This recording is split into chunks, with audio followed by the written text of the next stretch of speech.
पहला क्वेश्चन समझा दिया, रिकॉर्डिंग ही बनती। देखो यहाँ पर पहले क्वेश्चन में आपको क्या दिया है। क्वेश्चन सबसे पहले बोला है कि आपके पास एक वायर है जिसकी लेंथ है 6 मीटर। वायर की लेंथ कितनी है?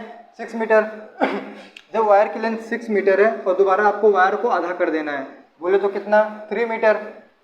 पार्ट ए में वायर फुल लेंथ की है, पार्ट बी में वायर आधी लेंथ की हो गई। तो यहाँ पर मैंने बताया था कि जो रेजिस्टेंस होता है वो उसका फॉर्मूला होता है rho L by A. Class 9th का फॉर्मूला है, नहीं पता तो अभी जान लो। This is the resistivity, this is the length of the wire, this is the area of cross section of wire. R is rho L by A.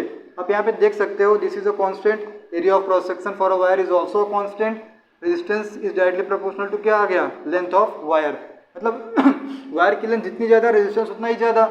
Wire की length 6 थी तो रेजिस्टेंस 22 था, वायर को कर दिया आधा तो रेजिस्टेंस भी हो जाएगा आधा, क्योंकि इनके बीच में क्या है? डायरेक्ट प्रोपोर्शनैलिटी है। इनके बीच में क्या है बच्चों? इसके बीच में डायरेक्ट प्रोपोर्शनैलिटी है। देखो क्वेश्चन में पूछ क्या है? पावर निकालो यहाँ पर, पावर निकालो यहाँ पर, और बताओ कि किसकी पावर ज़्यादा किसकी पावर कम। कैसे निकालोगे? पावर का फॉर्मूला लगाया, V square by R. V की जगह रखा 220, उसको किया होल स्क्वायर अपॉन आर बराबर 22।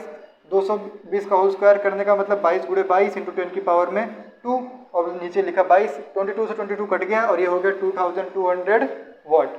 फिर आ गया यहाँ पर, फिर से सेम फॉर्मूला लगाया, कुछ यहाँ मान काम नहीं कर रहे हैं। वी को रखा 220 का होल स्क्वायर किया, आर को रखा 11, 220 यानी 220 गुणे 220 का होल स्क्वायर, यही हुआ इसका मतलब। फिर इसको कट किया, नॉर्मल कैलकुलेशन है, आपको कितना मिलेगा? 4400 वाट। आप यहाँ पे क्या देख रहे हो कि जैसे ही मैंने वायर को आधे लेंथ का कर दिया, वायर की लेंथ आधी कर दी, यहाँ पर मेरे को देखने मिल रहा है कि जो पार है वो डबल हो गया है। पावर क्या हो गया है? डबल हो गया है। We can increase the power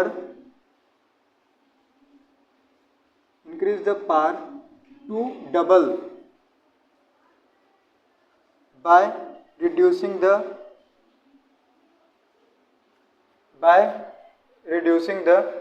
यहाँ पे दिख रहा होगा length of wire to half, by reducing the length of wire to half. ये हमारा कंक्लूजन निकला। आपने देखा पार्ट ए पार्ट बी कैसे कैलकुलेट किया, फॉर्मूला कैसे यूज़ किया। हमने देखा कि वायर को जब आधा किया तो पार हमें दिख रहा है डबल हो गया। तो ये समझने वाली एक बात है।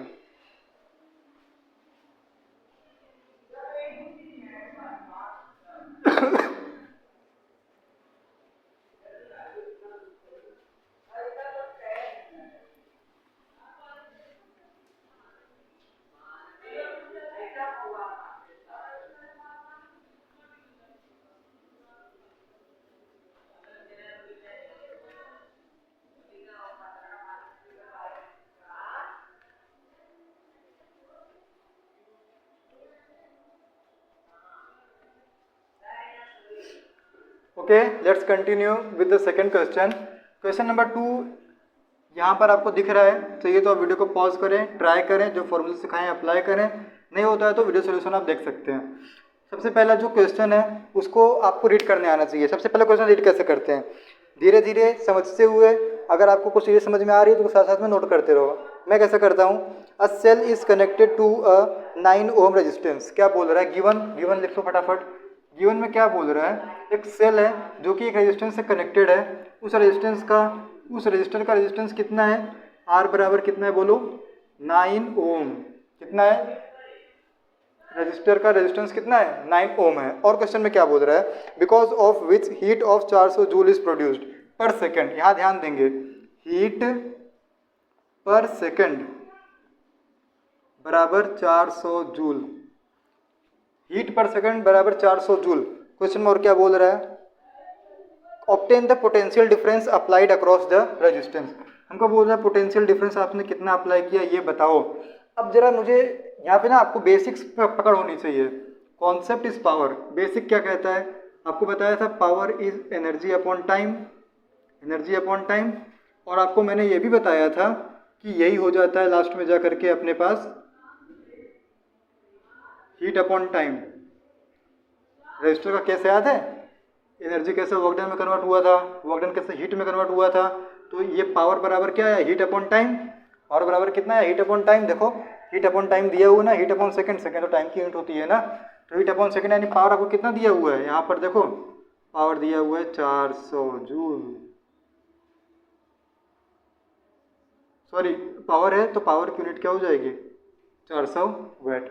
मतलब आपको ये पावर की वैल्यू पहले से दे रखी है, बस उसका बोलने का तरीका देखो क्या था, ये पावर डायरेक्ट ने बोल करके हीट अपॉन सेकंड बोल रहा था, हीट अपॉन सेकंड बोल रहा था। तो ऐसे डिकोड करते आप सीखो, पावर की वैल्यू आपको मिल गई 400 वाट। अब ये निकालना है तो और क्या ही है, फिर यहाँ पर तो मक्खन है, इसको कर लो, ये हो जाएगा 400 220 का होल स्क्वायर। आपको ये v की वैल्यू दी गई है क्या, v की वैल्यू नहीं दी गई है, v की वैल्यू, अच्छा ये तो निकालने का है, क्या कर रहे हो मास्टर, पगला गए हो क्या।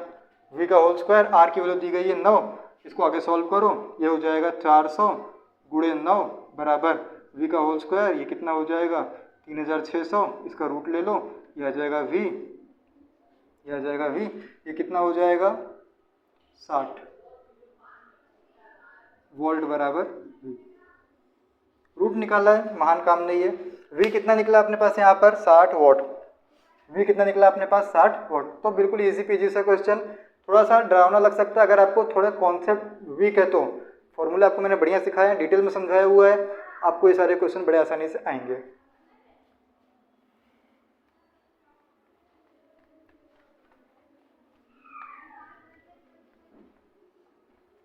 तीसरे क्वेश्चन पे आगे बढ़, okay let's discuss the third question. जो आपको थर्ड क्वेश्चन दिया है, सबसे पहले इसमें गिवन लिखेंगे, सबसे पहले क्वेश्चन पढ़ना सीखो। क्वेश्चन कैसे पढ़ते हैं, an electrical iron uses a power of 110 watt when set to higher temperature, if set to lower temperature it uses 330 watt power, find out the electric current and the respective resistance for the two settings, the iron is connected to a potential difference of 220 watt. Question पढ़ लिया, समझ लिया, मेरे को क्या समझ में आया, मेरे को समझा कि हम आयन जो इस्त्री होती है उसको एक बार हम हायर टेम्परेचर पे सेट कर रहे हैं, हाई टेम्परेचर, फिर उसी को हम किस पर सेट कर रहे हैं, लो टेम्परेचर के ऊपर। दोनों में क्या फ़र्क है, हायर टेम्परेचर और लो टेम्परेचर, एक में ज़्यादा आपको हीट होता है आयन और एक में थोड़ा सा रिलेटिवली कम हीट होता है।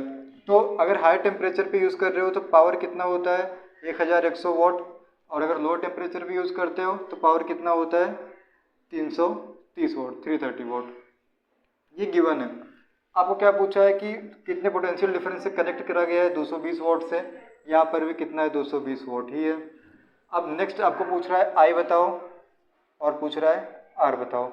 तो सबसे पहले आपके सामने ऐसे क्वेश्चन पूछे तो ये सोचने की बजाय कि नहीं होगा, ये सोचो कि कौन से फॉर्मूले अप्लाई कर सकते हैं, कौन से फॉर्मूले अप्लाई कर सकते हैं, अपने को कौन से फॉर्मूले पहले से पता है जिसकी मदद से क्वेश्चन सॉल्व कर सकते हैं। तो अपने को P इक्वल्स टू वी आई, ये फॉर्मूला पता है, इसमें आपको P गिवन है, that is 1100, V for potential difference कितना दिया हुआ है 220, I पता करने का है। देखो एक हमने सॉल्व कर लिया, इसको आप सॉल्व करो, I बराबर 5 एम्पियर आता है, यहाँ भेज के डिवाइड करो, I बराबर कितना आएगा 5 एम्पियर। अब R कैसे निकालें, तो जैसे हमने पहला ये फॉर्मूला लगाया, दूसरा हम क्या लगाएंगे ओम्स लॉ।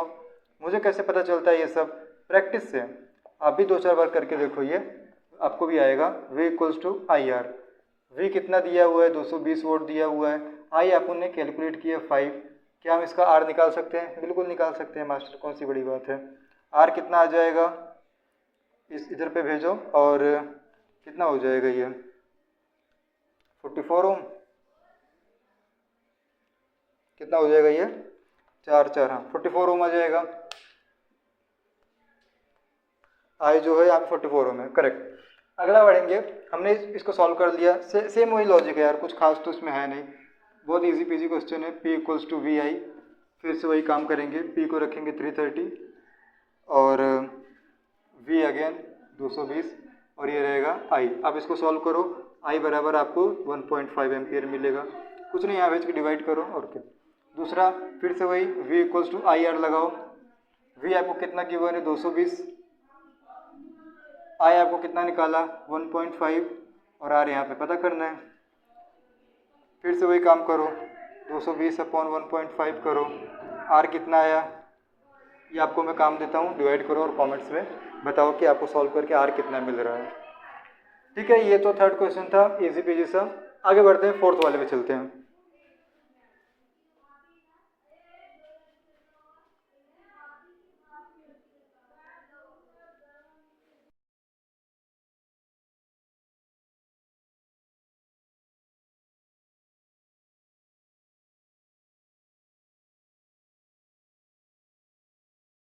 थोड़ा सा जो बेसिक कॉन्सेप्ट्स होते हैं उस पर पकड़ होनी चाहिए। क्वेश्चन सबसे पहले रीड करना सीखो, जो कि हमारा बेसिक फंडा यही होता है कि सबसे पहले क्वेश्चन पढ़ो, समझो और गिवन को लिख लो। देखो क्वेश्चन पढ़ो। An electric tungsten bulb is connected into a home circuit. Tungsten bulb है, सर्किट में कनेक्ट किया है, कोई महान बात नहीं बता रहे हो। The home electric supply runs at 220 what. यहाँ पे सबसे पहला पता चल गया कि पोटेंशियल डिफरेंस कितना दिया गया है, 220 वॉट। कितना है 220 what. When switch on a current of 0.45 ampere flows. जब हमने उसको करंट स्विच चालू कर दिया तो 0.45 एम्पियर इतना करंट जो है पास होना शुरू करता है on current bulb. What must be power. सबसे पहला पूछ रहा है पावर बताओ, उसके बाद भी क्वेश्चन में कुछ और है वो बाद में देखते हैं, पहले जो है सामने वो तो सॉल्व करो।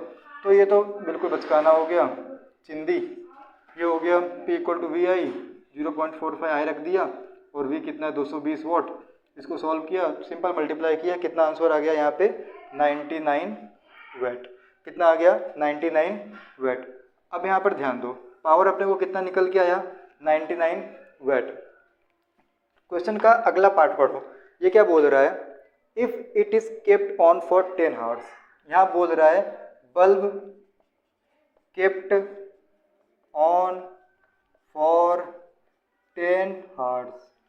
10 घंटे तक बल्ब को हमने चालू रखा, 10 घंटे तक बल्ब को चालू रखा। How many units of electricity will be consumed. आपको बताना है कि इलेक्ट्रिसिटी कितनी लगी, इलेक्ट्रिसिटी कंज्यूम्ड, इलेक्ट्रिसिटी कंज्यूम्ड, कितनी इलेक्ट्रिसिटी कंज्यूम हुई ये बताओ। देखो इलेक्ट्रिसिटी कंज्यूम का मतलब समझते हो क्या होता है, कितनी इलेक्ट्रिसिटी कंज्यूम होगी मतलब कि कितना इलेक्ट्रिकल एनर्जी लगेगी, कितना इलेक्ट्रिकल एनर्जी खर्च हो गई ये बताओ, इसका मतलब हुआ। अच्छा मास्टर, इलेक्ट्रिकल एनर्जी बतानी है, ये तो अपने बाएं हाथ में खेल है। क्यों? क्योंकि हमने सीख रखा है इलेक्ट्रिकल एनर्जी का फॉर्मूला क्या होता है। इलेक्ट्रिकल एनर्जी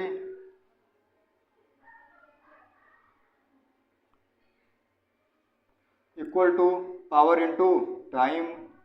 भूल गए क्या? पावर का फॉर्मूला था ना इलेक्ट्रिकल एनर्जी अपॉन टाइम, यहाँ भेज दिया इसको, electrical energy equal to power into time. अब यहाँ देखो पावर आपको कितना दिया है 99 वैट, इनटू टाइम कितना दिया हुआ है 10 आवर्स। कितना दिया हुआ है 10 आवर्स। अब यहाँ पे थोड़ा खेल होगा। देखो इलेक्ट्रिकल एनर्जी अगर आपको निकालनी है तो पावर इंटू टाइम करोगे, पावर एसआई यूनिट में है और टाइम एसआई यूनिट में नहीं है, तो एक काम कर सकते हैं कि 10 आवर्स को हम एसआई यूनिट के अंदर कन्वर्ट करें। 10 आवर्स को हम लोग एसआई यूनिट के अंदर कन्वर्ट करें। 10 आवर्स को कितना सेकंड्स में हम कन्वर्ट कर सकते हैं? अगर 1 आवर्स है तो उसको 3600 सेकंड लिख सकते हैं, तो इसको कितना लिख सकते हैं 36,000 सेकंड। कितना लिख सकते हैं 36,000 सेकंड। आप इसको सॉल्व करो, कुछ एक तो भी वैल्यू आएगी और यूनिट होगी W इंटू वाट इंटू सेकेंड। आपको पता है वाट इंटू सेकेंड क्या होता है? जूल होता है। क्या होता है? जूल होता है। तो ये आपका होमवर्क रहेगा कि आप ये कैलकुलेट करो और बताओ कितनी होगी। खैर आपका आंसर जो है जूल के टर्म्स में नहीं है, आपका आंसर किलोवाट आवर्स के टर्म्स में है। तो ये भी मैंने आपको बता रखा है, अगर आप भूल गए हो तो मैंने बताया था इलेक्ट्रिकल एनर्जी होता है पावर इंटू टाइम, और पावर की मैंने 2 यूनिट्स बताई थी, वैट और किलोवाट। किलोवाट याद है बड़ी यूनिट होती है और वैट जो होती है स्मॉल यूनिट होती है। यहाँ समझाता हूँ, वैट जो होती है वो स्मॉल यूनिट होती है और किलोवाट जो होती है वो बिग यूनिट होती है। 1 किलोवाट जो होता है वो 1000 वैट के बराबर होता है। इट्स समथिंग लाइक 1000 ग्राम बराबर 1 किलोग्राम, 1000 वैट बराबर 1 किलो वैट, ये हमको पता है। अब अगर मुझे निकालना है एनर्जी, किसके टर्म्स में निकालना है? Kilowatt hours. किसके टर्म्स में निकालना है? Kilowatt hours. तो इसकी में सबसे पहले हमें पावर को वैट से किस में कन्वर्ट करना पड़ेगा? किलोवाट में। तो जैसा कि आप जानते हैं 1 किलोवाट इज 1000 वैट, तो अगर 1 किलोवाट अपॉन 1000 किया तो ये 1 वैट हो जाएगा, 1000 को यहाँ भेज दिया। अब अपने को 1000 नहीं बल्कि 99 वैट को कितना किलोवाट होगा वो पता करना है, तो 99 से मल्टीप्लाई करो दोनों ओर, 99 watt equals to 99 upon 1000 kilowatt. इसको आप सॉल्व करो, कितना आ जाएगा? ये आ जाएगा 0.099 किलोवाट, 0.099 किलोवाट। ये आपको आ गया पावर, ये आपको क्या आ गया पावर। क्या हुआ, कुछ नहीं हुआ, बस यूनिट चेंज हो गई, जहाँ वाट थी वहाँ पे अब क्या आ गई किलोवाट। हमने बताया सब वैसे हुआ, उसके हिसाब से कितना आया 0.099 किलोवाट इंटू कितना 10 आवर्स, कितना टाइम कितना है 10 आवर्स। इसको मल्टीप्लाई करो 10 को इसमें, ये हो जाएगा 0.99 किलोवाट हार्स। कितना हो जाएगा 0.99 किलोवाट हार्स। क्या समझे इससे, हमने इससे ये समझा कि अगर बल्ब को आपने 10 घंटे तक चालू रखा तो वो टोटल 0.99 किलोवाट हार इतनी एनर्जी खाता है। अब आपके घर में इलेक्ट्रिसिटी बिल आता होगा, उसके ऊपर आप देखोगे ना, तो आपको इलेक्ट्रिकल एनर्जी कंज्यूम जो है या तो वो यूनिट के टर्म्स में दी गई होती है कि आपने 100 यूनिट 200 यूनिट जो बिजली है वो खाई है आपने पूरे महीने भर के अंदर, या फिर यूनिट में न दे करके वो लोग किलोवाट हार्स में देते हैं। किस में देते हैं, किलोवाट हार्स में। तो आपको समझ जाना चाहिए किलोवाट हार्स यानी कि इलेक्ट्रिकल एनर्जी कंज्यूम्ड, जो हमने महीने भर में इलेक्ट्रिकल एनर्जी खाई है कंज्यूम करी है वो किलोवाट हार में मापी जाती है। इसको अगर हम E बराबर 0.99 यूनिट लिखे तो भी चलता है, क्योंकि 1 यूनिट को ही हम 1 किलोवाट हार्स बोलते हैं, 1 यूनिट को हम 1 किलोवाट हार्स बोलते हैं। आपके टेक्स्ट बुक में सिर्फ यही लिखने की ज़रूरत है, टेक्स्ट बुक। ये मैंने आपको थोड़ा सा एक्स्ट्रा नॉलेज दिया है, ये वाला जूल में निकालने वाला और ये यूनिट वाला। 1 unit is equivalent to 1 kilowatt hours, 1 kilowatt hours, ये याद रखेंगे। इसी के साथ में लेक्चर नंबर 3 यहीं पे एंड करते हैं। आई होप कि आपने लेक्चर नंबर 3 एंजॉय किया होगा। ये थोड़ा सा हार्ड क्वेश्चन था लास्ट वाला, लेकिन आपको समझा होगा कि हमने बेसिक फार्मूले को यूज़ करके जूल में, किलोवाट में, किलोवाट हार्स में और यूनिट के टर्म्स में कैसे वैल्यूज़ को निकाली। ये नॉर्मल यहाँ पे मेथड में मैंने आपको समझाया, और क्वेश्चन को अप्रोच कैसे करते हैं, गिवन कैसे लिखते हैं और स्टेप बाय स्टेप सॉल्व करके फाइनल आंसर कैसे निकालते हैं। अगर आप बोर्ड में इस पैटर्न पे लिखोगे तो आपको पूरे में से पूरे मार्क्स मिलने से कोई रोक नहीं सकता है। और इस टाइप के क्वेश्चन जो है वो इम्पॉर्टेंट होते हैं। मैं यहाँ पे आपको बता देता हूँ कि all in text questions, all in text numerical, in text numerical जितने भी आपके टेक्स्ट बुक के अंदर न्यूमेरिकल दिए हुए हैं, एक्सरसाइज वाले नहीं, टेक्स्ट बुक के अंदर इन टेक्स्ट जिसको बोलते हैं उसको बोलते हैं इन टेक्स्ट न्यूमेरिकल। ये सारे न्यूमेरिकल बहुत ही इंपॉर्टेंट है, इनमें से बोर्ड में बहुत सारे questions as it is number change करके कई बार पूछे जाते हैं। तो आई होप ये चारों न्यूमेरिकल्स आपको समझ में आए होंगे। कुछ डाउट है तो कमेंट्स में पूछो। आपको मिलेंगे नेक्स्ट वीडियो लेक्चर में, जिसमें हम आपको पढ़ाएंगे magnetic effect of electric current. All the very best, पढ़ते रहो, आगे बढ़ते रहो। बाकी की दोनों वीडियोज़ भी जा करके ज़रूर देखो। All the very best.